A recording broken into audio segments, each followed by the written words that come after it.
Welcome to episode 58. Hey, this is John Lee Dumas of EO Fire, and you're listening to Who Did That Voice, where we take an in-depth look at voiceovers.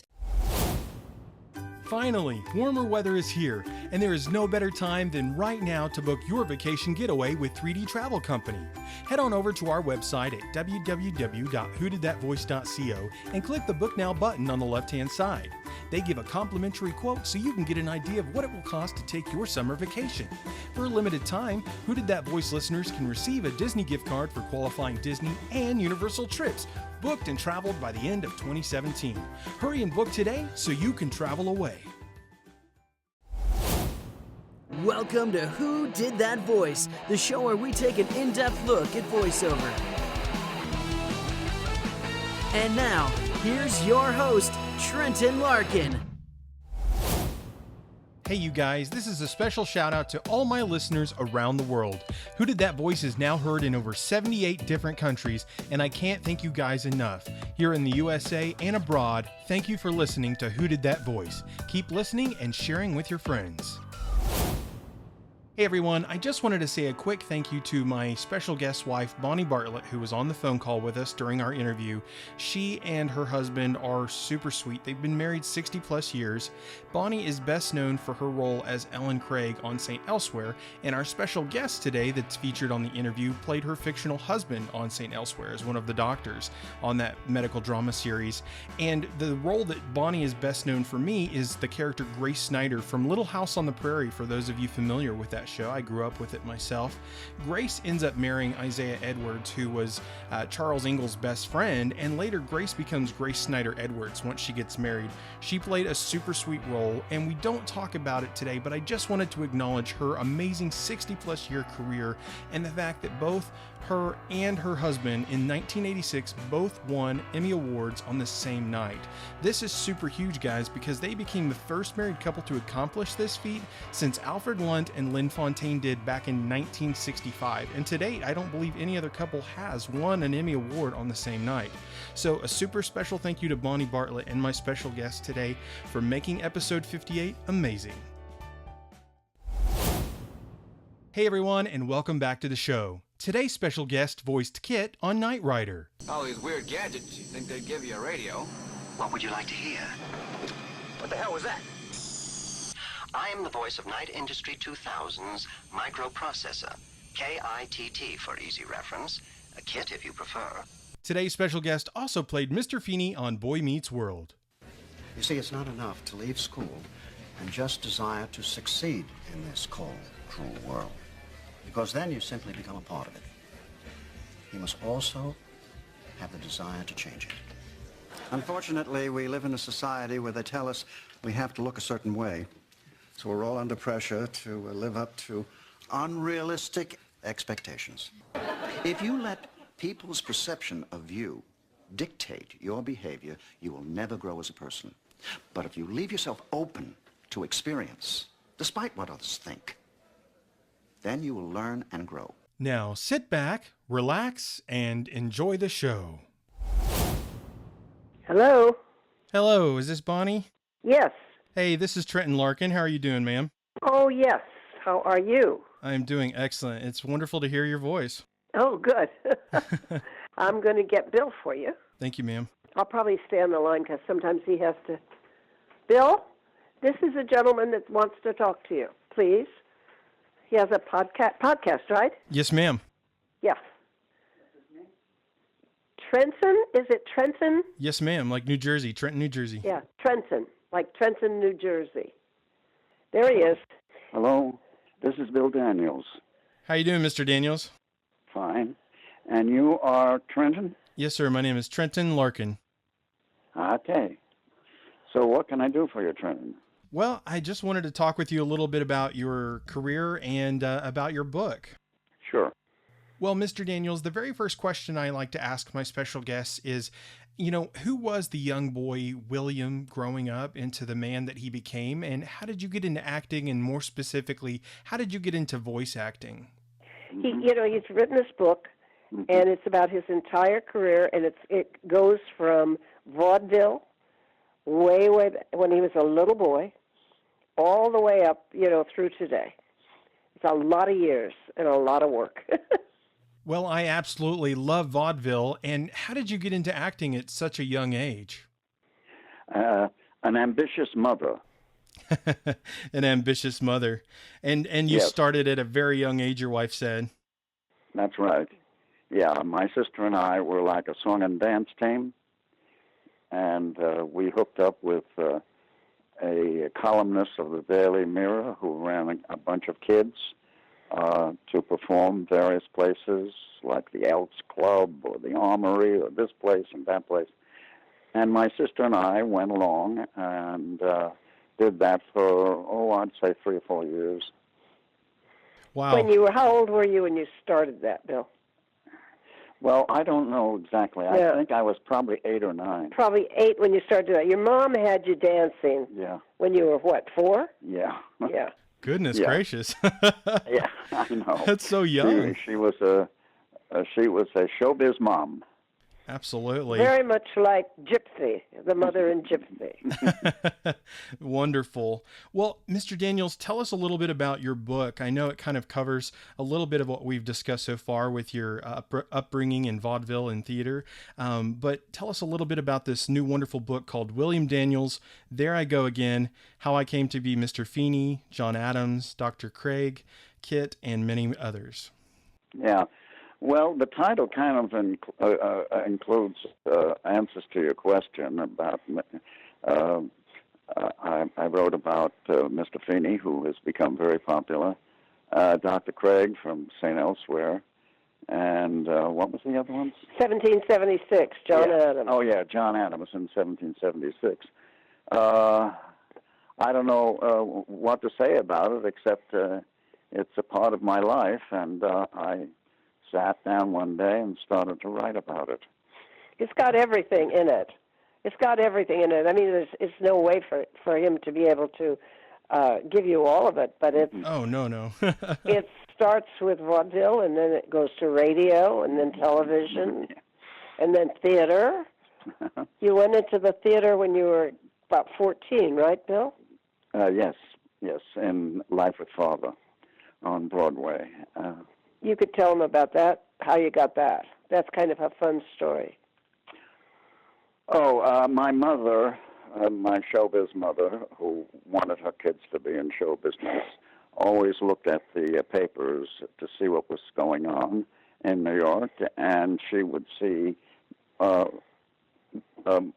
this one point, she saw that they were looking for boys in a show called Life with Father, and so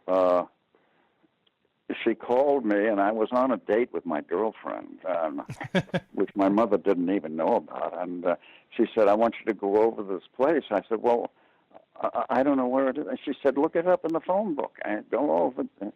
It turned out to be Oscar Serlin. I told the girl, hey, wait a minute. It's only going to take me a minute. But it didn't. I got in to see Mr. Serlin, and that was kind of a funny thing because he said, have you done any theater? I said, no. Off-Broadway? No. Well, school theater? I said no. No theater at all. Or radio? No. I don't think you'd ever seen a play. No, I'd never seen a play. Oh, wow. And pretty soon Mr. Serlin started to laugh. And he said, you remind me when I came to New York. And so we got along swell. And he said that we're reading boys over at the theater. Empire Theater. The Empire Theater, and why don't you go over there and tell them I sent you? So I went over, and I didn't have an appointment, but I went in and told them Mr. Serlin sent me, and they read me. I had never seen a play, and I certainly had never seen the sides that constitute the dialogue in the play.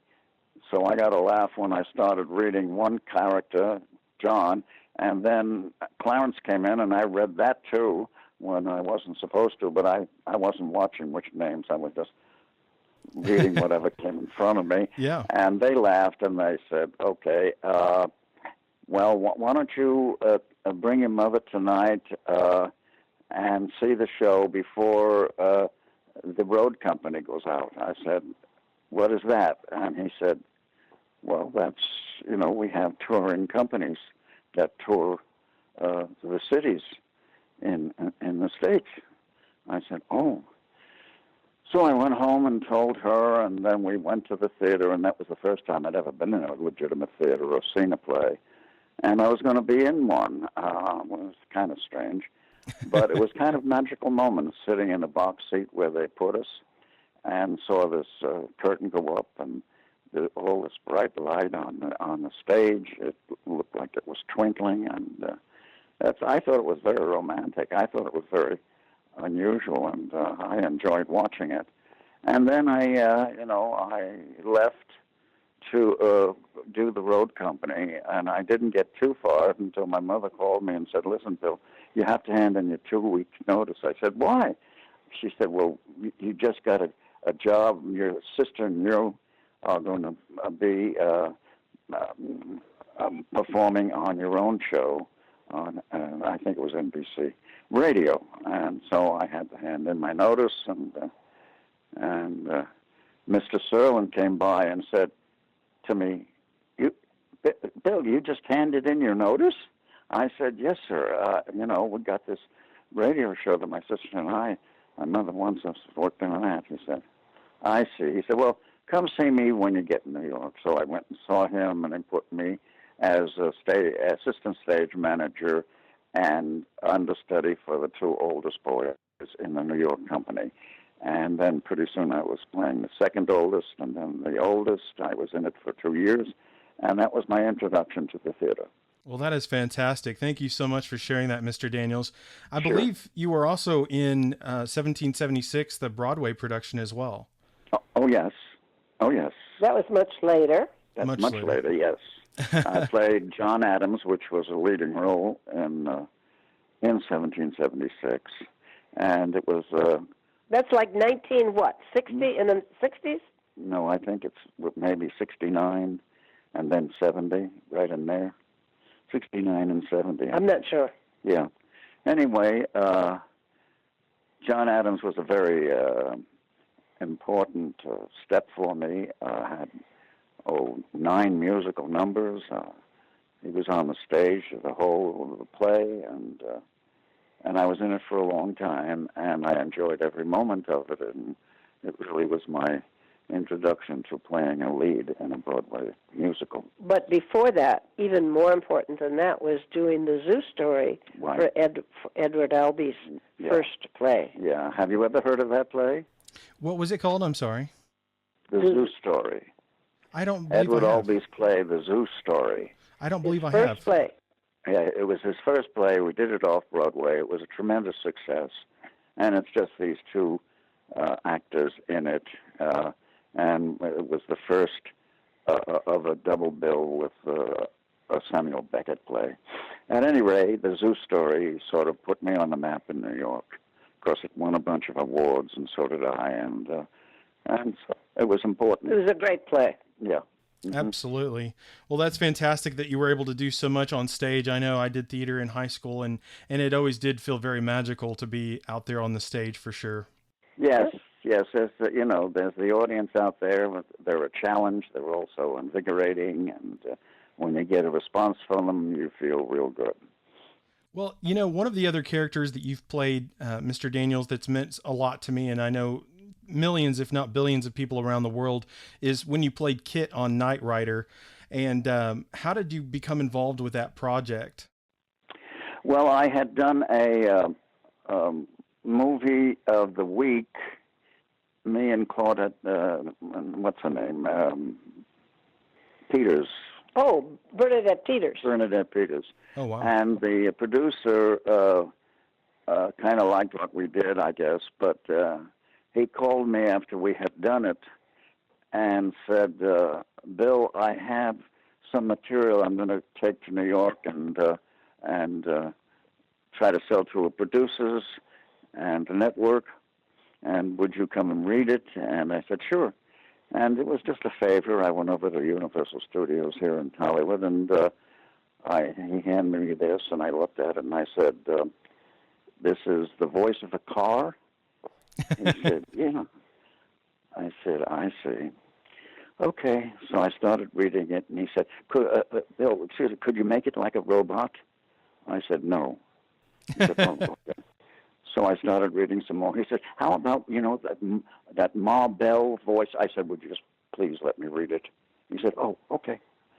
So I just read it in my own voice, and he thanked me, and I went home. And about 3 weeks later, he said, listen, we've sold it to NBC, and we'd like you to do it. I said, well, I'm doing St. Elsewhere. And they said, we know that.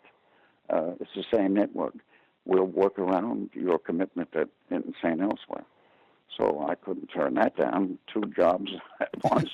So that's the way I did it. And we did, I think, about 4 seasons of it.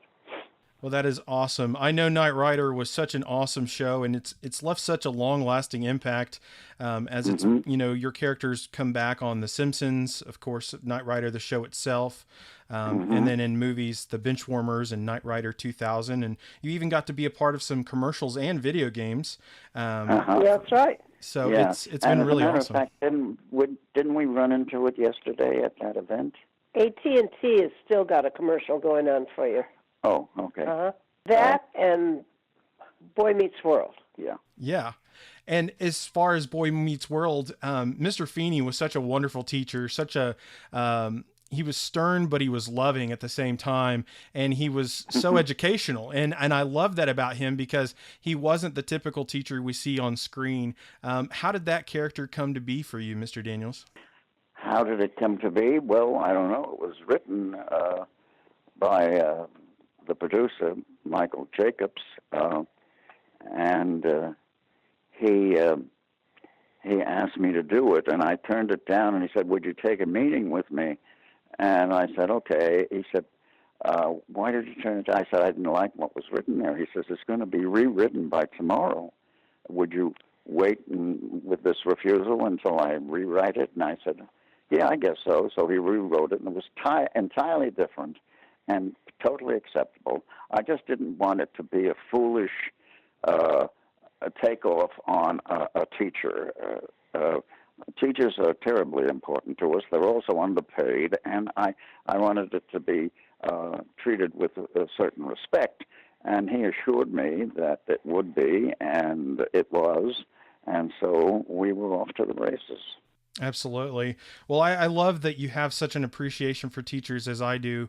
They definitely are underpaid, and they are the people we charge with the responsibility to train and raise up our children, when we're at work 8 to 5, so I really appreciate the take that you had on it and the stance you had with not being willing to do the project until he was a motivational, inspirational individual willing to educate the children and not some hard-nosed teacher who really didn't care about them. So Right. And, I know you've been a part of some other amazing TV shows, just some one-offs and stuff with Battlestar Galactica or Galactica 1980.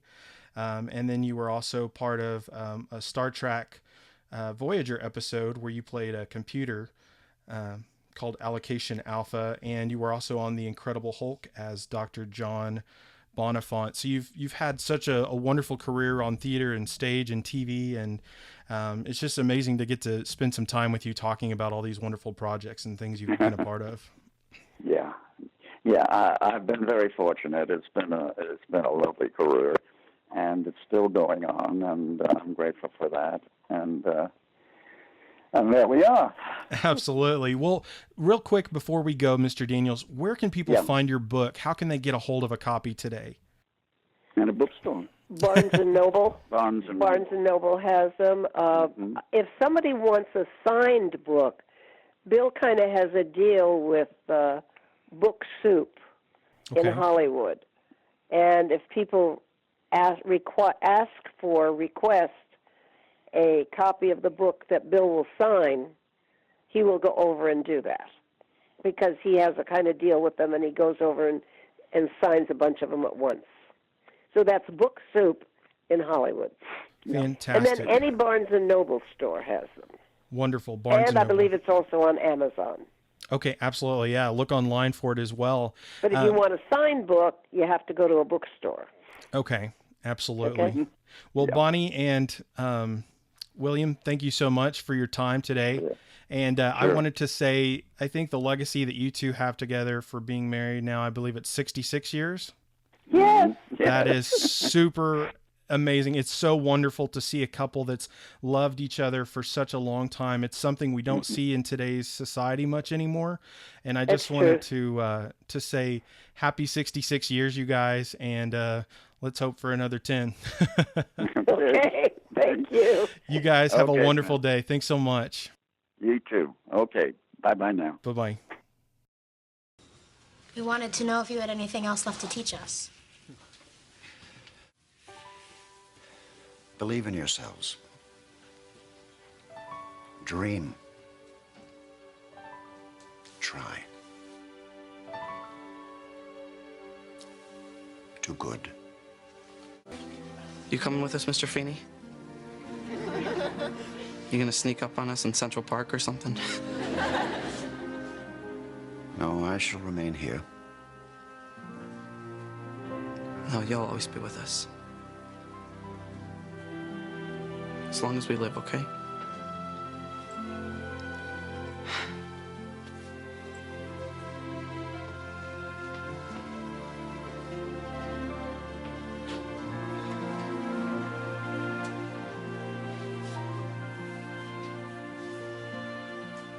I love you all.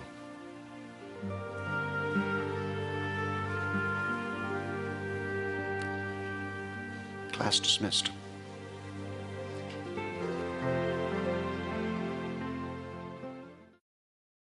Well, everyone, I sure hope you enjoyed today's episode with William Daniels, the voice of KITT from Knight Rider, and Mr. Feeny from Boy Meets World. You know, I'm going to speak from the heart for a moment because this episode meant so much to me. It was beyond an honor and a pleasure to speak with both Mr. Daniels and his lovely bride, Bonnie Bartlett, as it was obvious that these two are not just two well-established and well-known actors, but they are both a couple in love, and it was obvious in the way that they talked with me during the conversation. I thought it was absolutely cute that when I mentioned how many years they had been married, Miss Bartlett just glowed and smiled so hard, and it came across the air, and it made me smile, you guys. They are the cutest couple, and this experience for me was beyond amazing. I can't thank them enough for the valuable time that they allowed me to have to speak with them, and I hope you enjoyed it and it meant as much to you as it did to me. I believe that when you find love, you hold on to it and cherish it, because there is nothing finer, and it may never come again.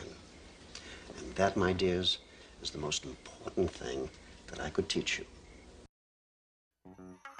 You know, a question you might ask yourself is, where can I listen to Who Did That Voice? That's an excellent question. You can hear us on iTunes, Stitcher Radio, TuneIn Radio, YouTube, and our website at www.whodidthatvoice.co. Click the Episodes tab and listen away.